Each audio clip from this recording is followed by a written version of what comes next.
கர்த்தருடைய பரிசுத்த நாமத்துக்கு மகிமை உண்டாவதாக. மீண்டும் உங்களை இந்த வீடியோ மூலமா சந்திப்பதில் மிக்க மகிழ்ச்சி அடைகிறேன். நம்ம இப்போ அடுத்தது எப்படி எழுதணும் அப்படிங்கறத நம்ம பார்க்க போறோம். அதுக்கு முன்னாடி நான் ஒரு சின்ன எக்ஸ்பிளனேஷன் கொடுக்க விரும்புறேன். டிரான்ஸ்லேஷன், டிரான்ஸ்லிட்டரேஷன் அண்ட் டிக்டேஷன், இந்த மூன்றுக்குள்ள டிஃபரன்ஸ் என்ன அப்படிங்கறத நம்ம பார்க்கலாம். டிரான்ஸ்லேஷன், இப்போ டிரான்ஸ்லேஷன்ல தண்ணி அப்படின்னு எழுதுறேன். தண்ணிக்கு இங்கிலீஷ்ல என்ன சொல்வீங்க? வாட்டர். இதுதான் டிரான்ஸ்லேஷன். ஆனா டிரான்ஸ்லிட்ரேஷன் என்ன அப்படின்னா, தண்ணீரை இங்கிலீஷ்ல தண்ணீர்ன்ட்டே எழுதுறது தான் என்னது? டிரான்ஸ்லிட்ரேஷன்.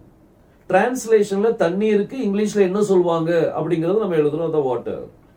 டிரான்ஸ்லிட்ரேஷன்ல என்னது? தண்ணீரை தண்ணீராவே அந்த டயலாகாவே இங்கிலீஷ்ல எழுதுறது என்னது? அது காரியங்கள். டிக்டேஷன் வரும்போது தண்ணீர், தண்ணீருக்குள்ள ஸ்பெல்லிங் இதுல போட்டிருக்கிறேன். அந்த நக்கு பதிலா வேற என்ன போட்டேன்னு வைங்களேன், அப்போ நீங்க ஒத்துக்கிடுவீங்களா?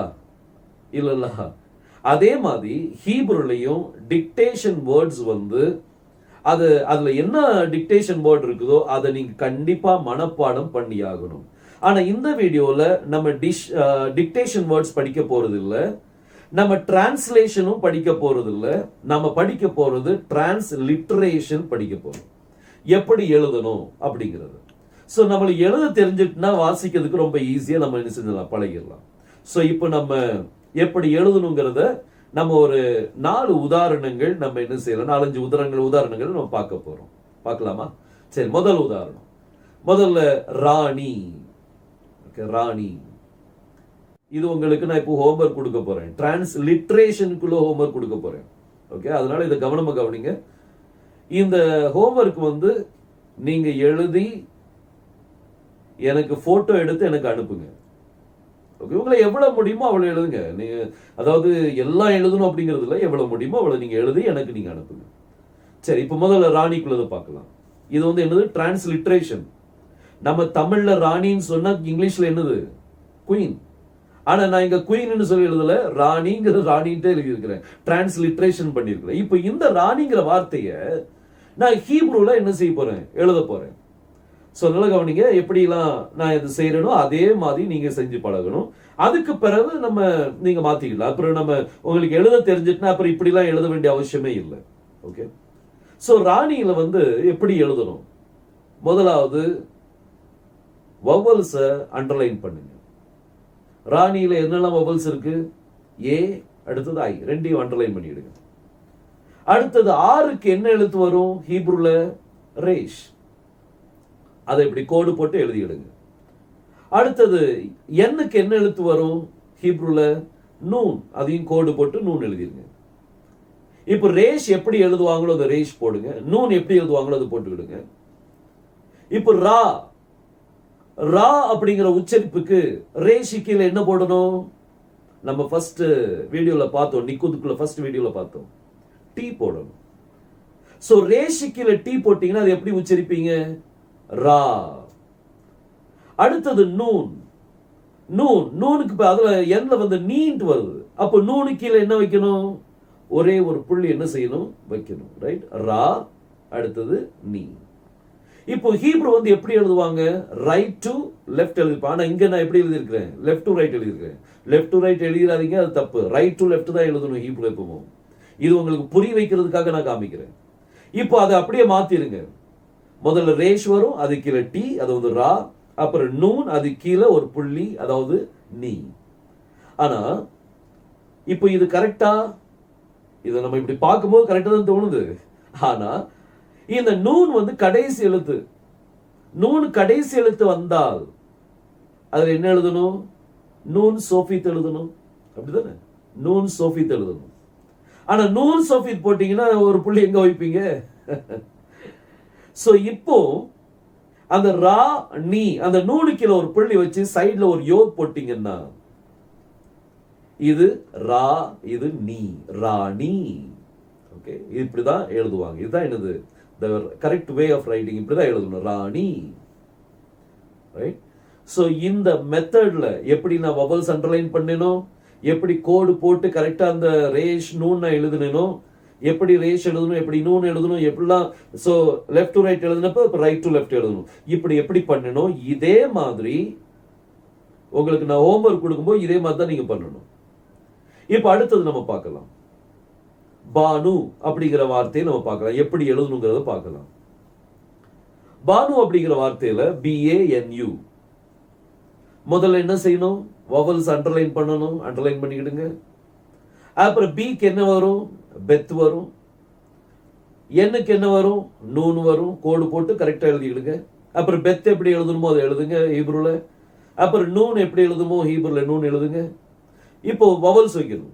பா, பானு. சோ பான பெத்து கீழே என்ன வரணும், டி வரணும், டி போட்டு விடுங்க. அடுத்தது நூ, நூனு கீழே என்ன வரும், 3 புள்ளி சரிவா வரணும். கரெக்ட் தானே, 3 புள்ளி சரிவா வரணும். பானு.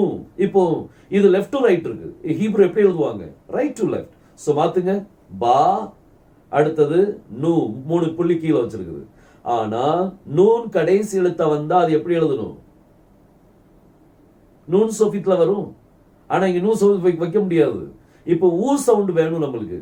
அப்போ இந்த நூனு கூட ஒரு வாவ் போட்டு சைடுல ஒரு புள்ளி வச்சிட்டீங்கன்னா இது என்னது, நூ, பானு. ஓகே, பானு. அந்த கீழே உள்ள புள்ளி நம்ம வைக்க கூடாது. அந்த நூனுக்கு பக்கத்துல வாவ் போட்டு ஒரு புள்ளி வச்சிட்டீங்கன்னா அதான் என்னது, பானு. ஓகே, சோ இந்த மாதிரி அதை எழுதணும். அடுத்தது உங்களுக்கு இன்னொரு உதாரணம் கொடுக்கிறேன். ஷானு. ஷானு அப்படிங்கிற வார்த்தை பார்க்கலாம். SHANU, ஷானு. இது எப்படி எழுதுவீங்க, முதல்ல வவல்ஸ் அண்டர்லைன் பண்ணுங்க. அது பிறகு SHக்கு என்ன வரும், ஷின் வரும். என்னுக்கு என்ன வரும், நூன் வரும். ஷானு. அப்போ SH ஷின்னுக்கு கீழே என்ன வரும், டி. நூனு கீழே 3 புள்ளி சரி வரும். இப்போ ஹீப்ரு ரைட் டு லெஃப்ட் எழுதுங்க. ஷா நூ. ஆனா நூன் வந்து கடைசி எழுத்து இருக்கிறதுனால பக்கத்துல ஒரு வாவ் போட்டு ஒரு புள்ளி வச்சிடணும், அதுதான் நூ. ஆனா கீழே உள்ள புள்ளி வராது. இதுதான் ஷானு. ஓகே, சோ ஓரளவு உங்களுக்கு புரிஞ்சிருக்கும் நான் நினைக்கிறேன். ஓகே, இப்போ ராஜான்னு எழுதுங்க. அடுத்தது ராஜா. நீங்க எழுதுங்க, நான் இப்போ உங்களுக்கு டைம் கொடுக்குறேன். அப்படி எழுதுங்க பார்க்கலாம். ராஜான்னு எழுதி பாருங்க, உங்க நோட் அண்ட் பென் எடுத்து எழுதுங்க. ஓகே, ஜேக்கு என்ன எழுதலாம்னு நீங்க யோசிச்சுட்டு இருக்கீங்க. எந்த எழுத்து வரும் ஜேக்கு? ஹீப்ருல ஜே எழுத்தே கிடையாது. ஹீப்ருல ஜே உச்சரிப்பு கிடையாது. அப்போ ராஜாவை எப்படி எழுதுவீங்க பாருங்க. இந்த நிறைய பெயர்கள்ல வந்து ஜே வர்றதுனால, ஜோசப், பெஞ்சமின், இப்படி நிறைய இதுல ஜே வர்றதுனால எபிரேய ஜனங்கள் வந்து சப்ஸ்டிடியூட்டா ஒரு எழுத்தை கொண்டு வந்திருக்கிறாங்க. அந்த ஜேக்கு என்ன வார்த்தை வரும் அப்படிங்கறத பார்க்கலாம். கீமல் போடணும். கீமல் போட்டு மேல ஒரு சிங்கிள் அப்போஸ்ட்ரோபி போட்டீங்கன்னா அதுதான் ஜே சவுண்ட். அதான் ஜே சவுண்ட் வரும். Okay, J sound. கீமல் கூட மேல ஒரு சிங்கிள் அப்போஸ்ட்ரோபி போட்டீங்கன்னா அதுதான் ஜே சவுண்ட்.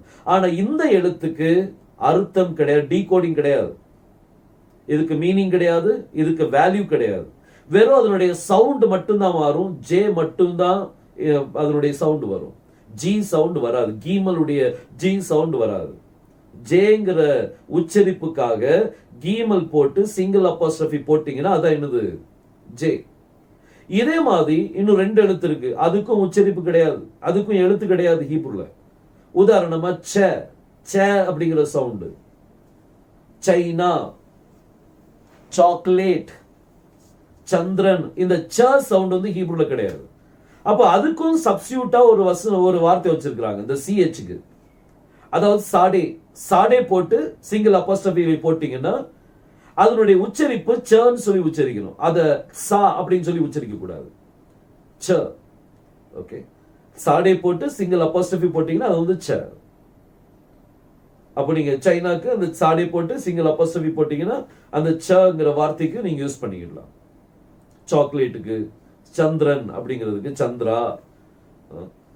சோ இந்த ச சவுண்டுக்கு நீங்க அதை யூஸ் பண்ணிடலாம். சோ இப்படி ஜேக்கும் சவுக்கும் நீங்க இந்த மாதிரி வார்த்தைகள் என்ன செய்யலாம், யூஸ் பண்ணலாம். இப்ப ராஜா போட்டு பாருங்க, உங்களுக்கு கரெக்டா வரும். ராக்கு கீழே, ரேஷு கீழே டி வரும். கீமல் போட்டு சிங்கிள் அப்போஸ்ட்ரோபி போட்டு ஒரு டி போட்டீங்கன்னா ரா, அடுத்தது ஜா, ராஜா. சோ இந்த மாதிரி தான் டிரான்ஸ்லிட்டரேஷன் என்ன செய்வாங்க. Okay, transliteration. நான் சொல்லியிருக்கேன் டிரான்ஸ்லிட்ரேஷன் வேற, டிக்டேஷன் வேற. ஓகே, டிரான்ஸ்லிட்ரேஷன் வேற, டிக்டேஷன் வேற. ரூபன் அப்படின்னா ரூபனுக்குண்டே ஹீப்ரூல தனி இது இருக்குது, ஸ்பெல்லிங் இருக்குது, அதுதான் நீங்க போடணும். இல்ல இதுல ரூபன்ல வந்து REUBEN இருக்குது, அப்போ இந்த யூக்கு வந்து 3 புள்ளி போடணும் அப்படின்ட்டு நீங்க நினைக்க வேண்டாம். ரூபனுக்கு டிக்டேஷன் வேர்டு இருக்குது, அந்த ஸ்பெல்லிங் தான், அது மாறாம போடணும் அது. ரைட். ஸோ இந்த மாதிரி நீங்க ஹீப்ரூவை நீங்க எழுத என்ன செய்யலாம், கற்றுக்கொள்ளலாம். இப்போ உங்களுக்கு ஹோம்வொர்க் தாரேன். உங்களுக்கு ஒரு ஒரு சில பெயர்கள் தாரேன், நீங்க எழுதிடுங்க. அந்த பெயர்களை நீங்க இதே மாதிரி எழுதி எல்லாத்தையும் அனுப்பிடாதீங்க. நான் அப்ப சொன்னதுனால எல்லாத்தையும் அனுப்பிடலாம்னு நினைக்காதீங்க. ஏதாவது ஒரு 10 இது நீங்க எழுதி எனக்கு நீங்க அனுப்பி வைங்க, அதை நான் கரெக்ஷன் பண்ணி உங்களுக்கு நான் அனுப்பிடுறேன். ஓகே, வாட்ஸ்அப்ல நீங்க அனுப்பலாம். என் நம்பர் உங்களுக்கு ஸ்கிரீன்ல டிஸ்பிளே ஆகுது. ஸோ இந்த நம்பருக்கு வாட்ஸ்அப் பண்ணுங்க. கர்த்தர் உங்களை ஆசீர்வதிப்பாராக. ஸோ ஹோம்வொர்க் ரெடியா? எழுதிடுங்க. 1 நாளாகமும் 1ஆம் அதிகாரம் 1ஆம் வசனத்துல இருந்து கடைசி வசனம் வரைக்கும். அந்த 1 நாளாகமத்துல நீங்க பாத்தீங்கன்னா ஃபுல்லா பெயரா தான் இருக்கும். ஆதாம்ல இருந்து ஃபுல்லா பெயரா இருக்கும். உங்களுக்கு எது ஈஸியா தெரியுதோ அதை மட்டும் நீங்க எழுதி என்ன செய்யுங்க, அனுப்புங்க. ஓகே, சோ கர்த்தர் உங்களை ஆசீர்வதிப்பாராக. அடுத்த வீடியோல மீண்டும் நம்ம சந்திக்கலாம். God bless you.